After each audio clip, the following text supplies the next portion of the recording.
Hi, my name is Dan Gomez, and this is Mental Health Super Omnia. Mental health above all. We explore significant mental health issues and the paths for help. Today, we want to talk about the mental health impact of losing your job or experiencing a significant drop in income. We have two guests with us today. First, Jeffrey Anvari-Clark. Jeffrey is an assistant professor of social work at the University of North Dakota and a licensed master of social work. He has dedicated his career to understanding how financial stress affects our mental health, relationships, and sense of self. Jeffrey has a new book, Financial and Behavioral Health for Helping Professionals, that is set to publish in 2025. His research focuses on what he calls the financial domain of behavioral health, the deep connections between our money and our well-being. And he founded the Financial Independence Project to explore how families and couples share financial decisions and support each other through tough times. Next, we have Erika Kawamura. Erika is a doctorate in psychology, PsyD, board certified in lifestyle medicine, and brings over 20 years of experience. She's also part of the Equilibria Psychological and Consultation Services leadership team. She provides therapy to adult clients to help them improve their well-being, lead more fulfilling lives, and work towards their personal goals. Jeffrey, we have read articles you've written, and your insight into the impact of job loss and significant reduction in income is insightful. Please tell us why you say that financial problems are rarely just about the numbers. They're about identity, relationships, and hope, and feel free to share situations which underscore your points. Thank you, Dan. Hi, Erika. It's great to be here.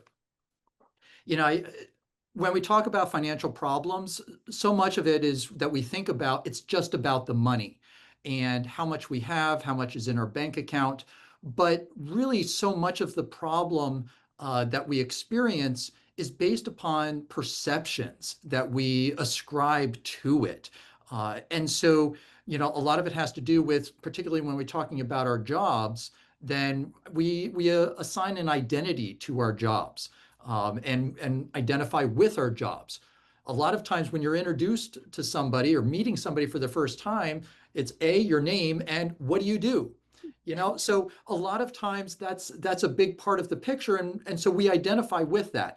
And then when we don't have that job or we're not as successful with it and we've had a major drop in income, then it really has an impact on our self-worth. Beyond that, our finances are not just making simple decisions on our own independently, but rather we are interdependent with other people. There's always other folks who are impacting our financial decisions, whether we're thinking about, how's my spouse going to think when I address or when I make a certain payment? Are they going to be happy with that payment? Are they not going to be happy with that purchase? Do we need to consult about it?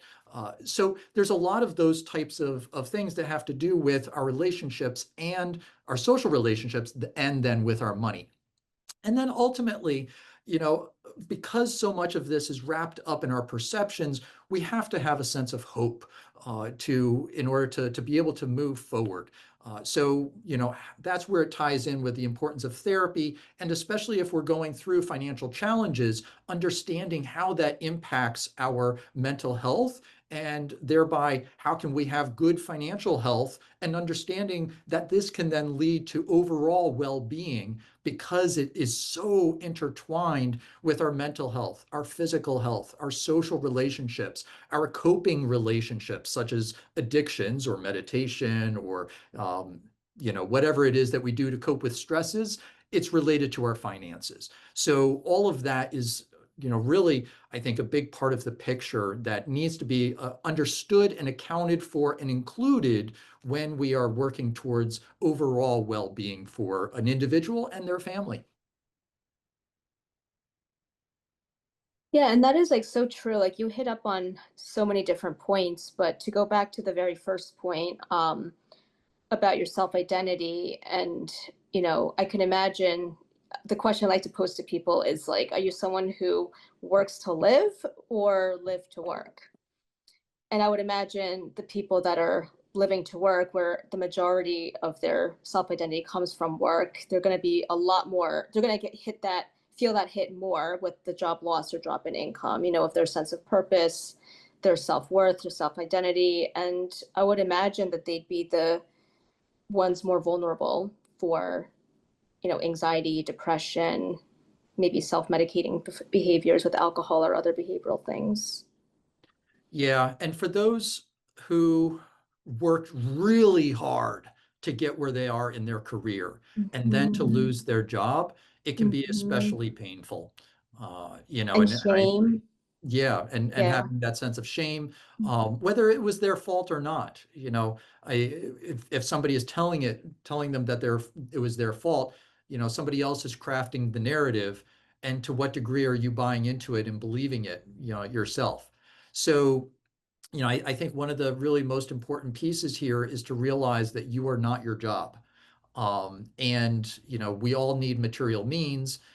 Sometimes, certain activities are going to be more fun, more enjoyable than others, but we go through life, having different hats and having different roles. There's a period where we're a child. There's a period where I was a son and I'm still a son, even at, in my later 40s.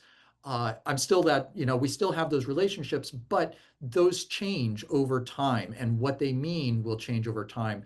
Likewise, to recognize, what job we're doing, what we're doing to bring in money is going to change over time. And so being able to adapt and adopt different ways of being, and different ways of bringing in income is going to be an important part of reading the reality of what our situation is and being able to respond in an appropriate and healthy way.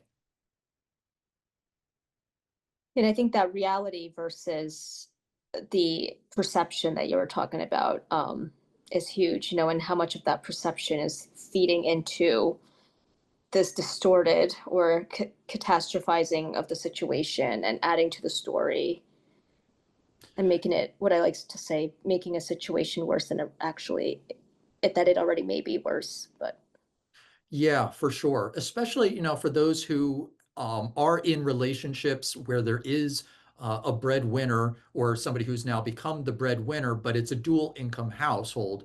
One person, loses their job or has a drastic reduction in their income. Not all is lost. You still have a baseline. Now, it may require some significant adjusting for sure. But then in those cases, a lot of times it's not just about the money, but the bigger hit is in terms of the identity and the perception even of, by the other spouse, where they then now need to be that breadwinner, that more of that responsibility for earning is resting on them. So they are also taking on more anxiety and stress. And so what is then the relationship going to turn into? One where, one person is stressed because they don't have the work, the other person is stressed because they do have the work. And so really it's times like those that you need to have some real deep consultation and conversation, to be able to have unity within the family. Once you've got unity, then you can begin putting together a plan of action that both people are able to agree with and feel like, okay, this is going to help the big unit as a whole, and we're all going to benefit, even if we're doing different roles than we may have needed to assume, or had been playing earlier on. yeah, I think that it hits on that financial interdependence that you were discussing earlier for like the both sides. The person who lost the job or drop in income, I can imagine feeling, depending again of all of their internalized messages they've got about money and earnings and things throughout their life. They might feel the shame of, feeling like they have to be the breadwinner, right? The internal pressure that it's not externally, partner doesn't care, right? Partner's there to help out. But they might be harboring a lot of that shame. But on the contrary, there might be those unwritten rules and expectations, right? The code of that dynamic where, why do I have to go back to work? Or, it wasn't supposed to be like this, right? You were supposed to give us a good life. And what happened to all our lifestyle, right? So I think it's both sides too, with the expectations from the partner and the family. Yes, definitely. Absolutely. Yeah. And so having those conversations, unearthing some of those expectations, working through them, becomes a really important part of, again, as I like to say, reading the reality, cutting through it and saying, okay, well, what is it that we're actually facing here? How do we work with that? Rather than trying to cling to what we had assumed, what we had hoped for, what we had envisioned, and how things are, at least at this time, not panning out according to plan. There's still, oftentimes a lot more time that things can then go back or can progress into the direction that you wanted to. And so that's kind of gets to where this is, perhaps hope, part of having hope is to see, what, maybe this is just a temporary blip. And, it doesn't have to be forever, but it will definitely take time and take effort to change, to find a new job.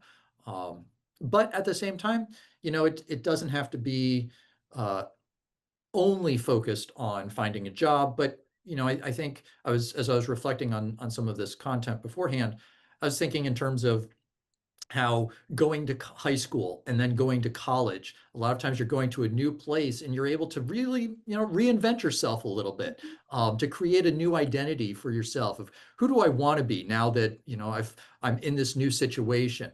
And, I think that can also be a big part of and part of the silver lining to losing a job where you may have had a lot of your identity there, where perhaps you had some side passions that were, you weren't able to nurture as much as you might have wanted to. So I know one person who, left her job voluntarily because she was getting burnt out. And for the past year has been taking on odd jobs, doing volunteer work, and has been doing a lot of babysitting and just really enjoyed doing that, and has found a lot of fulfillment, socially in doing that. At the same time, she's a bit of a musician and now has been able to really nurture that, in a very meaningful way, and been able to now start doing more practice and taking on more musical gigs. So it's an opportunity, that can create the space for some of that reinvention of who do I want to be and what do I want to do, and are there parts of me that have not been nurtured or have been neglected, that this could be the time to try something else out, maybe to Like try that positive, entrepreneurship. yeah, like that positive reframe. When you go back to the perception of, is this a catastrophe, and getting caught up with that swirl, or accepting the situation as it is now and reinventing it and seeing it as a silver lining of, had I been continuously going on this hamster wheel, I would have never been forced, right, to explore, is this still working out for me? Do I still want to do this for the next 10, 20 years? It's funny. Yesterday, literally yesterday, I interviewed somebody that had a 2-year gap in their resume. And so I asked them what they were doing in those 2 years. I was kind of expecting them to say that they, did odd jobs or did temporary jobs or whatever. But it turns out that this guy and his wife are musicians, and they took that job gap and they started performing in bars and restaurants and small venues, and they actually did that for 2 years. Now it didn't give them what they ultimately, they didn't give him what they wanted, and he went back to work, and I believe she went back to work as well. But it was exactly that situation. The flip, though, is that not everybody has that ability. I have zero musical ability, and God help me if you ever ask me to, or God help anybody near me if you ever ask me to sing. So there's no ability to do anything other than work. So I'd like to ask each of you, what do you see when somebody is under that stress? What are they doing? How are they acting out? How's that impacting them? For me, when I finished my MSW, my Master's of Social Work degree, I had a short-term gig, teaching financial education to high school students for about a month.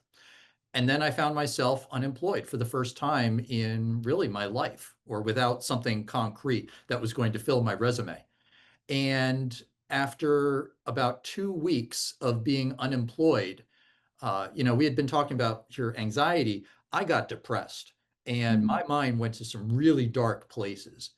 And so for me, what I really, came to a place of, I'm like, all right, this joblessness or, unemployment thing, I'm done with it. Okay, what else is out there? Because I don't want to be unemployed. And so I had been sending out lots of, job applications, not really getting any replies. I did a little bit of networking, but I took a step back and said, all right, if nobody's going to be giving me a job, I guess I need to make my own. And so I tried out, just kind of learning a couple of things. This was back in 2012. So the App Store was still relatively newer and independent folks could try building apps. So I contracted with somebody to build an app. I came up with an idea. It actually made money. Um, I started 2 magazines on the iPad newsstand back when that was a thing. I did not make money on those, but what it did do is it gave me something to do. And that was really, really important. It kept my mind occupied in a very creative way. Even though I wasn't making money, I was engaged. And it was a very proactive mindset that I was able to achieve. Whereas just sending out resumes and applications was a very reactive thing, and not getting any response was very demoralizing.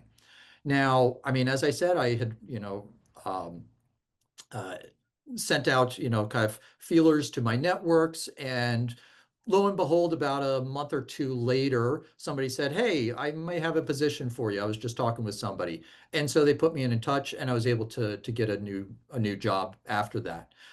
But it was really after about 3 months of 2.5, 3 months of being unemployed.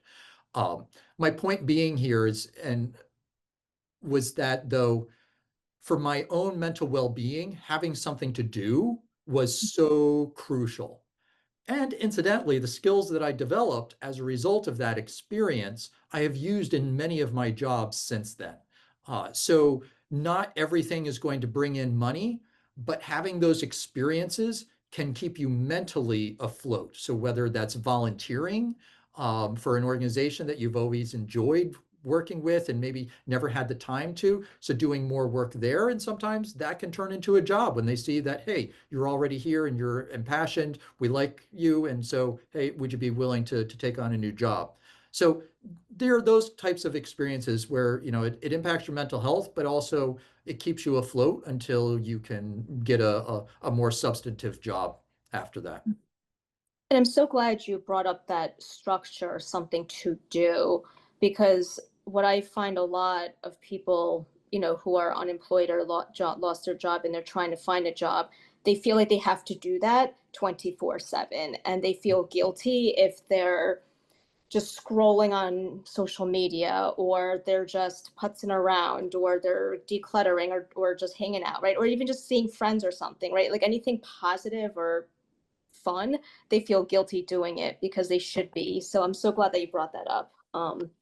That, That just structure. carving out, like, yeah, let's keep it contained, right? A new job's not going to pop up in the last hour you didn't check the online.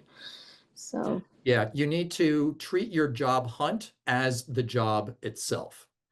And mhm, then, just as you would, hopefully, with any other job, have boundaries. mhm, You work from 9 to 5, looking for a job. And then you take the time to care for your family, to take time out on the weekends, to rest and recuperate, to get exercise, all of those things that maybe you would do when you were working full time, you need to be doing while you're also doing that job hunt. And so it really helps put it into perspective. It also helps just to kind of, with your own focus, we become less effective when we're more exhausted and more tired. And so taking that time out, when you do, you're going to have more energy, more focus, and a better attitude when you do come back to it. So creating the boundaries for that to happen. And to answer your question, Dan, which is related to what Jeffrey had brought up, was, Jeffrey, you seemed like someone who, once you got over that initial phase, you had the self-efficacy too, and the confidence to be like, this isn't working. These are my skills. These are my ideas. Run with it. Right. But a lot of times, I see a lot of, and they're very competent, smart professionals, right? Like we all see it, their performance reviews tell them so, right? But in their mind, they have that imposter syndrome. So, I feel like if you get that drop in income or job loss, it further in their misperceptions, right, and misinterpreting that, therefore it reinforces the fact that, I'm not good enough, I suck, and no one's ever going to hire me. So I guess how do you deal with that, for That's a someone who tough doesn't one. have that self-efficacy? Yeah. Because a lot of Um, the tips you brought up earlier too was, yeah, I'm like thinking so much easier said than done. it is, but I think for one of the things here, I knew nothing about building an app or running a business for that matter. Mm. Absolutely nothing. I was coming in at it as a complete novice, a complete newbie. And really, I went to the library. I I think I walked by the 4-hour work week and I was like, huh, what's that about? Purely on a whim. And then, found another book on how to, build an app business. All right. So really had a very learner's mindset, or a growth mindset, as we might say, um, rather than, having a stagnant or fixed mindset. So I think that is a really important thing. If we're able to identify what type of mindset do I have, being Mhm. able to create make an objective understanding of how am I thinking, then allows me to start shifting that thinking. So first we need to be aware of it, of what's happening, and Mhm. then we can begin to do something new. But it really having that sense of learning and exploration just to try something out that we've never done before, it becomes very freeing. Mhm. Because we know we're not an expert. Nobody's going to expect us to be an expert because we've never done it before. So I think that's one way in which we're able to go about it, without trying to strive for perfection. Mhm. What about when I think about the way people deal with situations, I always think about the baggage they bring into their current situation. Their baggage can be designer baggage or it could be, a trash bag. But some of us grew up poor, some of us grew up wealthy. Some of us grew up where we saw our parents repeatedly lose jobs, or were in jobs that who certainly had no prestige and as a result felt downtrodden, and other people that were sons and daughters of middle managers or supervisors or managers or presidents or whatever. So when you have that background, you have a different background, how does that impact what happens to you when you lose a job? If you came from a poor background, or if you came from a background where somebody was constantly losing their job, or you came from a wealthy background, how does that impact your your identity at that point in time? And secondly, what about if you're in a relationship, what about the views of your partner? So to answer the first, we are socialized to think about money in very profound ways by those early experiences. Uh, Generally, this is, by our parents. And it can be, kind of three different types of socialization. One, they explicitly tell us what to do, and how to manage our money and how we should be thinking about it. Two, it's what we observe. So the stuff they don't say, but we see happening in our lives. And sometimes, those are some pretty strong messages. Oh, don't tell your parent that, we're doing this. So like keeping things secret, or watching fights about money, things like that. The other one is a very explicit teaching where they take you to the bank to open your first bank account. So that's, where it's a much more structured education. So those are kind of the three ways in which people are socialized to think about money. And I think as a result, how you're socialized and then what situation you find yourself in as an adult, there are going to be, I think, some ways in which it's going to show up both in your behaviors just on a day-to-day basis, but then also when you find yourself without a job, how you react. It could be, if you found yourself, if you watched your parents have lots of jobs constantly in and out of positions, then that was just the norm for you. It may not have been a great norm, but it was a norm nonetheless. So seeing how, okay, we made ends meet. We were able to, we skimped on certain things. We didn't go out to extravagant restaurants or on big vacations or things like that. Okay, and so that's just simply what I have to do. And so I think, this is really one of the things where um, folks who have less income generally are some of the best budgeters. They are able to find resources and make ends meet and stretch that dollar like nobody's business. That is a serious skill set. And so for them, it's maybe something that they quickly recognize, and maybe they haven't necessarily ascribed as much identity to their job. Now, the family may say, "Oh, here's somebody who's finally made it. They have a job in government. They've gone off to the big city and gotten a big degree. They're a first-time college graduate." So there may be a lot of family expectations there, but at the same time, you know, I think for them to know they know where they came from, that's never going to be forgotten. And I think, some of the lessons and things that they observed are going to actually, some of those hardships can potentially be of benefit in helping them to be somewhat resilient. It's for those folks who maybe have not had those challenges in life Mhm. growing up, who were wealthier, who did have things handed to them, that they did have expectations of, networks always coming through with job offers and things like that, that it can be a more disconcerting because this isn't a situation that they've never found themselves in before. And so I think, for my case, both my parents were educators in K through 12 systems. They always had a job.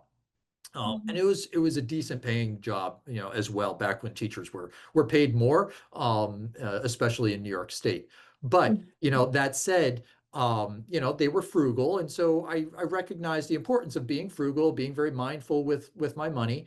But being unemployed, that was not something I ever saw immediately within my own nuclear family. I saw it in other family members, and where it did become very problematic for them and their ability to maintain a family life and maintain sobriety and so forth. But for me, I recognized, okay, this is something new. I need to figure this out.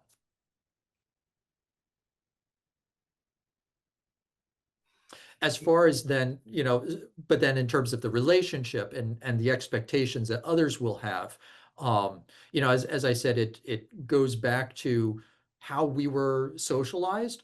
And even in the best of financial, of romantic relationships, two people will, even if they grow up in the same town, with roughly the same amount of income, there are going to be some differences in Mhm. terms of their financial socialization and what they observed around the dinner table. So there are going to be differences there. And I find oftentimes with that socialization, every individual is still a unique individual unto themselves. So when I've done kind of a financial habits and attitudes assessment with my students, I have observed that about 80% exhibit something that I call the apple doesn't fall far from the tree. They are replicating many of the same attitudes and behaviors with money that they, observed growing up. So they're just simply replicating the same patterns. The other 20% oftentimes are pendulum swings to the other side. They grew up in one particular environment that maybe was a bit austere, really tight-fisted with money, or very loose with money. And then the child says, I want to do the complete opposite because that was bonkers. So they themselves, as kind of rebelling now, spend lots of money because they're like, yeah, living, like McScrooge was no fun. Or they see how money was mismanaged, and so then they become very tight-fisted and very, conservative with their money. So depending on how a person was socialized, when you then bring two individuals together in a romantic relationship, they are going to be bringing differences to that relationship. Um, Even in the best of times, they're going to not have necessarily always agreements on how money should be spent, how it should be managed, how it should be saved. There are going to be different priorities. And then perhaps it gets exacerbated when stress levels are high and one person's not bringing in the money. And so some of those financial roles are going to change.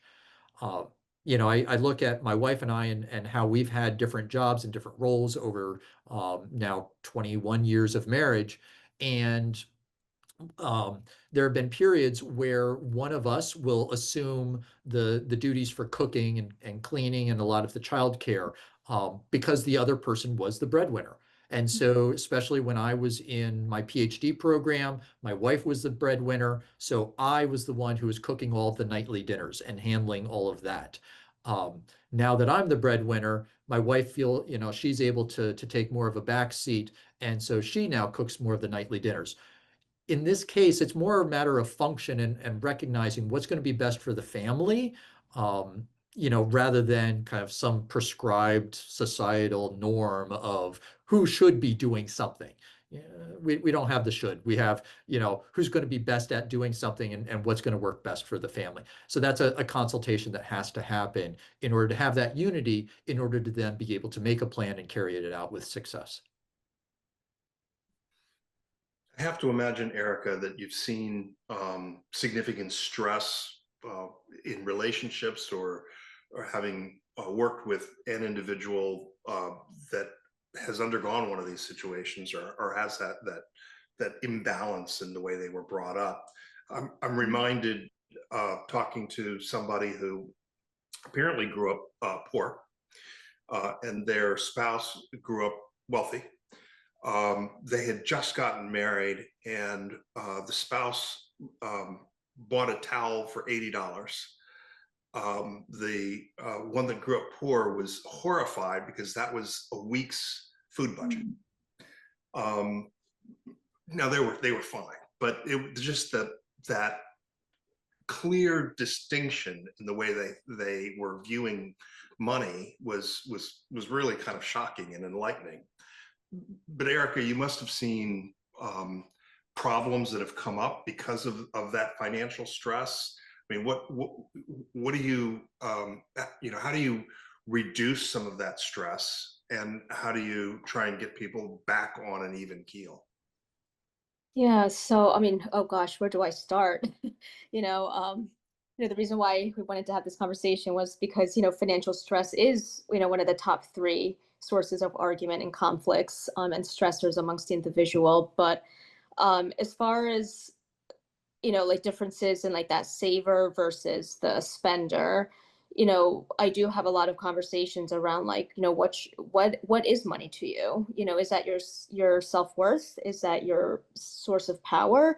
And and they're like, oh gee, wow, like I never thought of it that way. And we do some digging around, and um so like, sometimes it is due to like the family things of like, I never want to be poor ever again. I do not want to struggle. And then, or you've got those people that are like, geez, I feel guilty surpassing my, parents, you know, income level or even career professional level. So you see it on both sides. And as far as the two saver versus the spender, I do look at I do a lot of reality testing, what we call in cognitive behavioral therapy. Is this like reality wise, like, have you guys spoken to a financial advisor? Is this something that, that it is within your means of spending, because, I've had people that are almost like you said, the McScrooge, right? Like they will not go out, they will not go, they will try to really hone in on it because they're ultra focused on saving to the point where like they don't really socialize or treat themselves, right? And they have the means, they're not struggling to put food on the table and keep a roof over their heads. So kind of like, let's come up with like a budget, you and your partner come up with a budget that's like kind of like the play money, so to speak, right? Consult with a financial advisor if you need to, so you can still rest assured that you're still socking away money for the retirement or savings account and things, but also kind of working through that fear. Yeah, the importance of having a play money slot in one's account or one's budget can be a really important tool. And so, it can work in a couple of different ways. So one way is just, sometimes you need a donut. You know, For you, that you $5 or is it like or $10 for me, Starbucks it'd now? be Ben and Jerry's and Doritos. Mhm. And so, you don't want to break the budget. You want to make sure that, yes, we've got a roof over our head. We're able to pay all of our bills.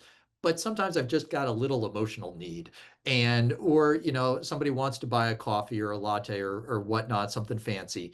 And so to have that dedicated line item for the individual, one of the parameters that can go around that is that this is fun money that I can spend however I want. And if I want to save it, I can save it. And my wife or spouse can't say anything about it. If I want to completely blow it all on something that my spouse feels like is going to be frivolous, then I can do that. And it's already been allocated in the budget, so they can't say anything about it.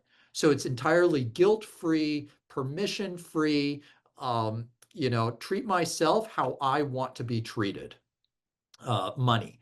And so what that does is it allows me to still be able to scratch the itch of how do I want to handle my money in my own way? Do I want to be really generous and continually give it out to other people? Well, I need to be able to moderate that and not, give out too much such that my own family's budget is now undermined.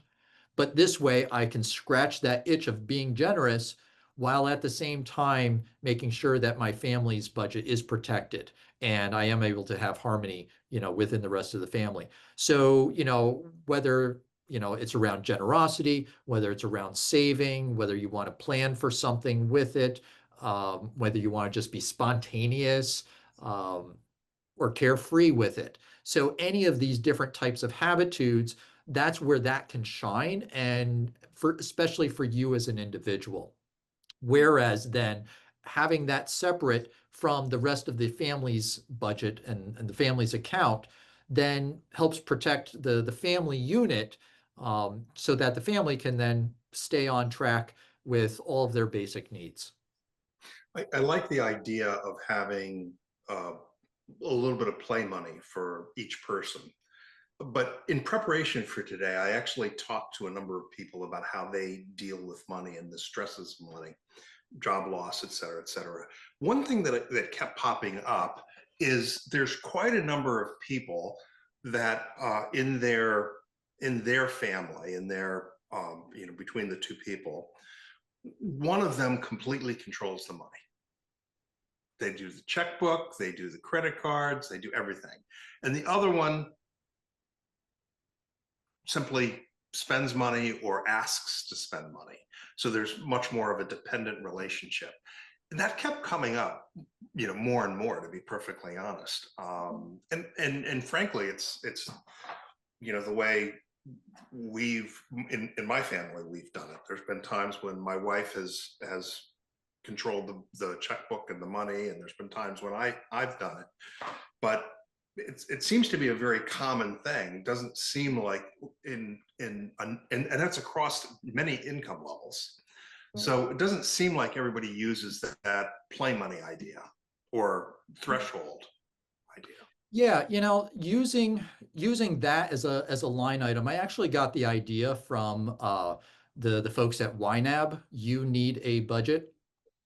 That's part of their real kind of old philosophy and some of their early teachings that I find has been so effective for budgeting, because it part of what it does is it creates a pressure release valve, if you will, around spending, and it allows for some flexibility. Now, if you think in terms of like a skyscraper or a bridge, these are incredibly complex structures, and they are designed to have flexibility built within them.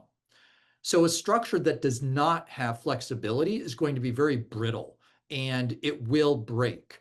But if it's got some flexibility, like on a bridge where it's got, the joints to be able to expand and contract depending on the temperature and the vibrations of, the various vehicles that are going over it, it allows for a lot more pressure and stress to be put on it than it could otherwise, because it's got that inherent flexibility built in. And so that's where I think a good budget is going to have some of that flexibility built into it. Now, I think from a very pragmatic standpoint, Dan, you mentioned, one person kind of covering the bills. It makes sense. Early on in my marriage, within, I don't know, maybe it was like the first 2 or 3 months, my wife and I actually missed payment on a credit card bill. It was the one time. And really, it was because we hadn't determined who's going to be in charge. Once we delegated that to my wife, everything was fine. So it boils down to a very pragmatic standpoint of, we need to make sure that this is going to be covered. Who's going to be responsible to be able to take care of that? And then who can take care of other things in the household? I don't think we should ascribe gender roles to it, or other types of preconceived notions of who should be the banker in the family. Although a lot of times that does come from our family history and what we observed. But I mean, I observed my mom, being the one who facilitated all of the banking and the checkbook and stuff like that. It's just what worked out. Dad cooked dinner at night. So, again, it was really based on who was most appropriate for that task. And so it's an honest conversation around, who's going to be best at it.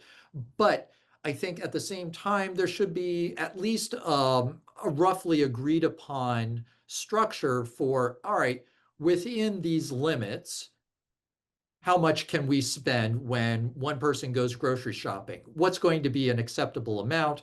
How much over budget can you go without it really being a big deal? So there does need to be a degree of trust and autonomy to be able to make some of those decisions. But there also needs to be an agreement of, all right, how is the budget going? So having those regular conversations is important. Now, my wife, she handles all of the day-to-day, month-to-month budgeting, and that helps her feel secure. She's much more security minded in that regard, being able to have that control. For me, I plan much farther into the future. So I'm very comfortable with things being variable on a month-to-month basis, but I want to know that 20 years into the future, I've got a plan and I've already got the mechanisms locked down, and that we are saving for retirement. We have long-term care insurance through our life insurance policies. We've got all that disability policy. We've got all of those planning pieces in place in the long term. So now I'm able to sleep well at night, knowing that, okay, the future is probably going to be fairly secure as best as we can, anticipate.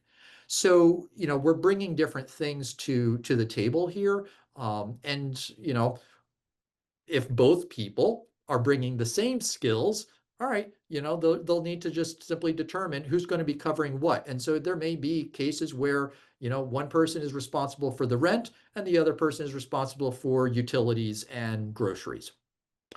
But at least the responsibility and the communication has happened. That's the important part, and certain decisions have been made. If we have that agreement, then if it goes sideways and if it doesn't, work, then we can always go back and make changes. But you'll never know if it works if you don't have that unity first and then the communication about it, and a plan made second. And now this is all great in the perfect world where Sure. both partners are collaborative and agreed upon and all of that. Because I've seen, and yes, like, I totally agree that with the who controls the money story, like it happens across all generations. And I've seen it on just as much the women, managing the control over it versus, and as well as the men.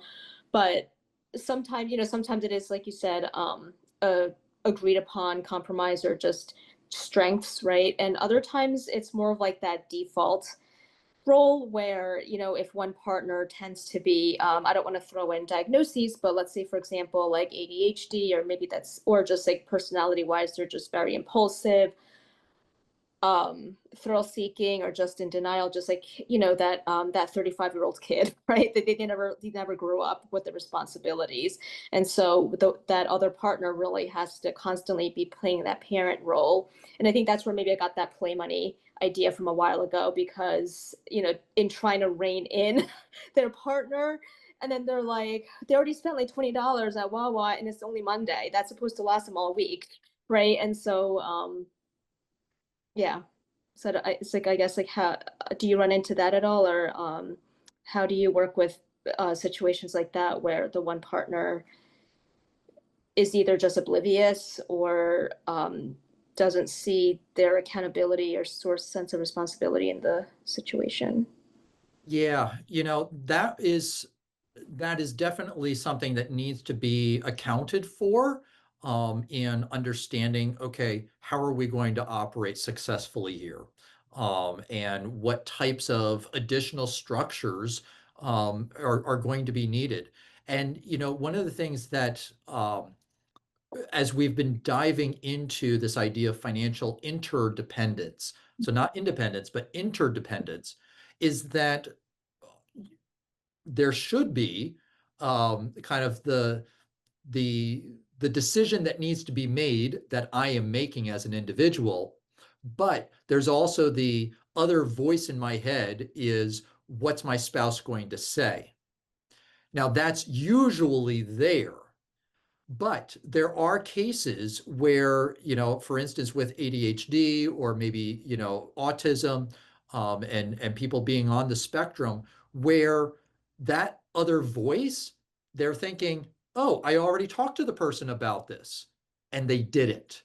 And so it's not an intentional thing, but it's simply the way in which their brain operates, that the conversation or the hold up here, how should this happen or how should this take place, is not actually present.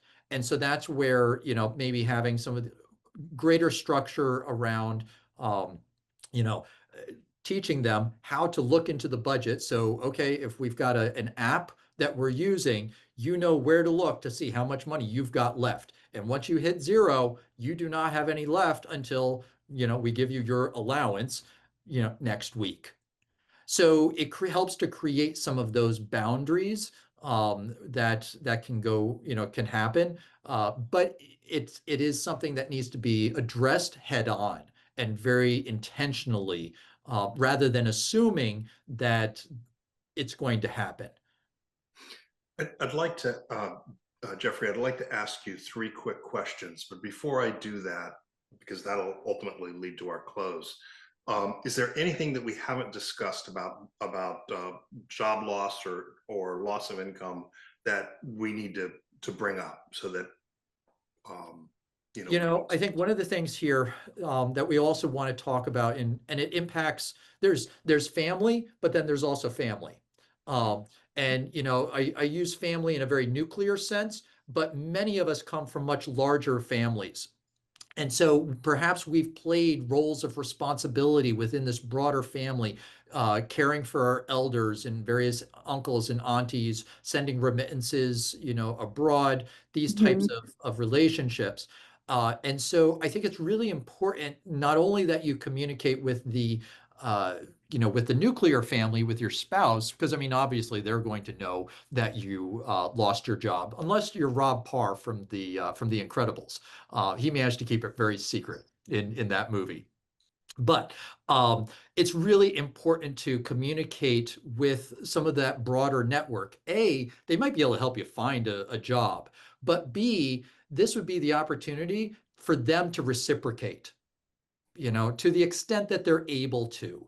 And for them to know, hey, listen, I haven't been able, I've lost my job. I'm not going to be able to make as large a payment or as big a gift to help out here. Are there other family members who might be able to pitch in for some of that caregiving or for the expenses for mom or dad who maybe needing some extra care. So having that communication with the broader family is going to be helpful, and so for them to be able to reciprocate. Also, ask for what you need. Ask for flexibility, whether from family members or from creditors and the various institutions that you may owe money to. Let them know what's happening. They may be able to come up with a plan B for you, or at least reduced amounts.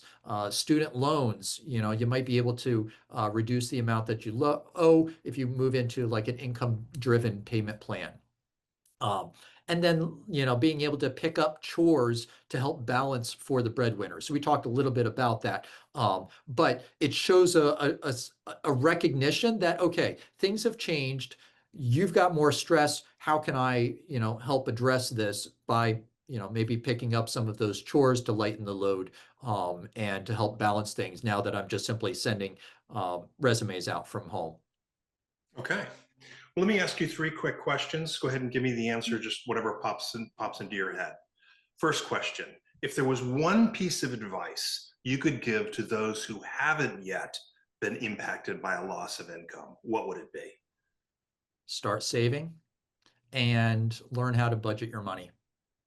Okay. Know where it's coming in, know what's going out. Okay. Does the stress of job or income loss affect everyone equally, irrespective of gender, or does it affect one gender more than the other? I haven't seen it. And by that, I mean the data. That particular piece, I have not seen.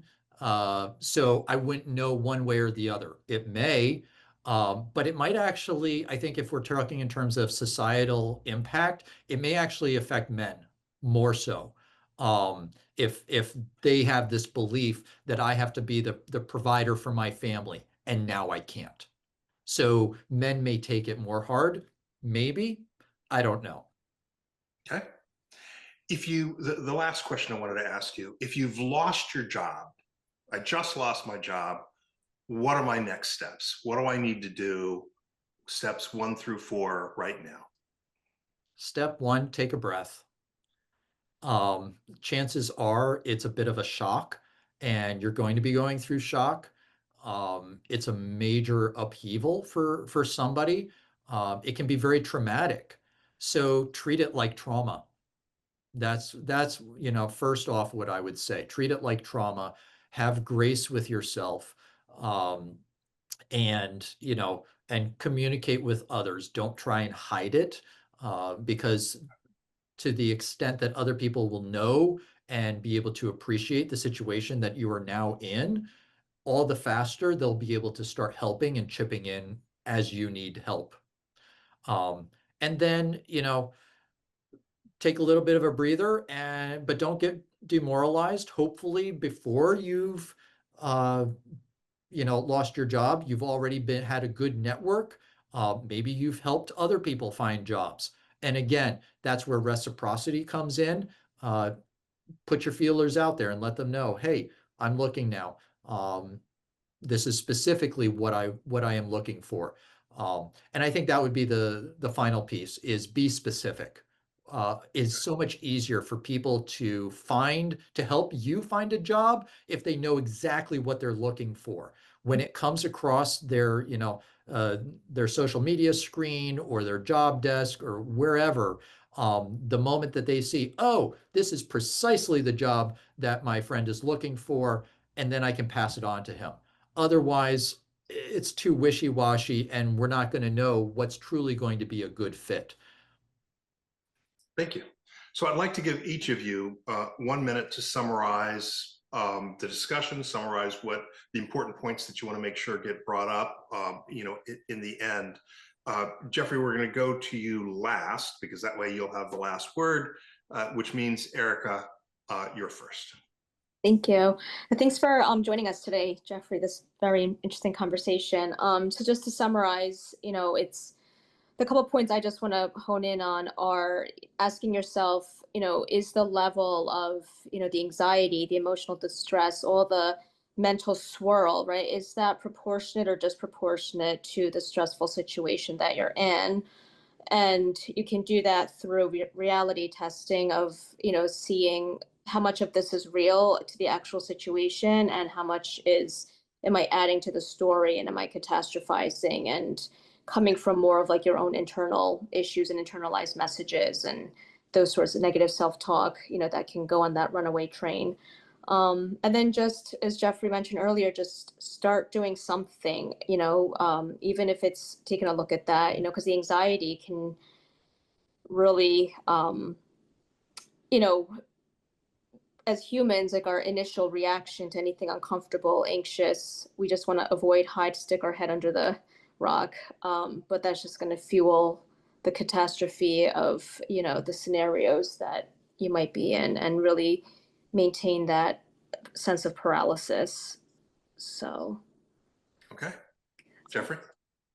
Yeah, I think so much of it, as we said, is we wrap up our identities with it and our self-esteem. And it's important to remember that there are different phases that we have in life, and those identities are going to shift and change, as will our job. And it's important not to become demoralized. I mean, easier said than done, but to the extent that we can maintain a degree of positivity, I think that will resonate even with other people. Because others who may be in a position of hiring, they want to hire somebody who's going to be positive, and that's going to be what they see first. So from a very strategic standpoint, maintaining that positivity and structuring your life to be able to have that positivity even within a very challenging experience, really refocusing on it to be a stepping stone rather than stumbling blocks. Thank you. I wanted to say, I really came away with a couple of points that I think are very important. I want to reiterate the one point you just made, Jeffrey, about being positive. I've interviewed quite a number of people over the years, and when somebody is still bitter about a job loss, that comes through in the interview. And when it comes through, it makes people not want to hire them because they're still angry. I don't want an angry person. Okay. Or desperate. Or I'll desperate do anything. person. I'll do anything, right? Which I will do anything. Exactly right. When I hear that, it makes me not want to hire them. I've actually made that mistake in hiring somebody that I thought would be perfect. They were a little desperate. Oh, great. Okay, great. No, it's not okay, great. It's terrible. Other thing that at least for me, in terms of a takeaway, is the whole concept of Erika that you brought up of what does money mean to you.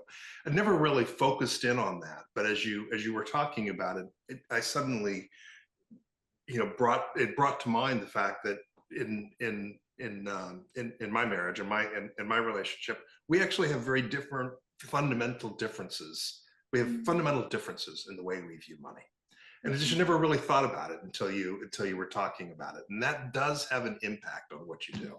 So anyway, thank you very much.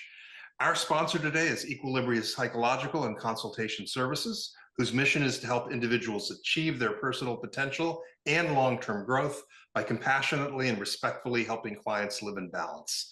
Visit equilibriapcs.com, equilibriapcs.com. You can look for them on Facebook, Instagram, and LinkedIn. You can also look for me on Instagram, Daniel J. Gomez 24, and on LinkedIn. Now for the disclaimer. I am not a medical professional and I am not providing medical advice. The opinion of our speakers is solely their own. This podcast is copyrighted and cannot be reproduced without the express written consent of EPCS Management, LLC.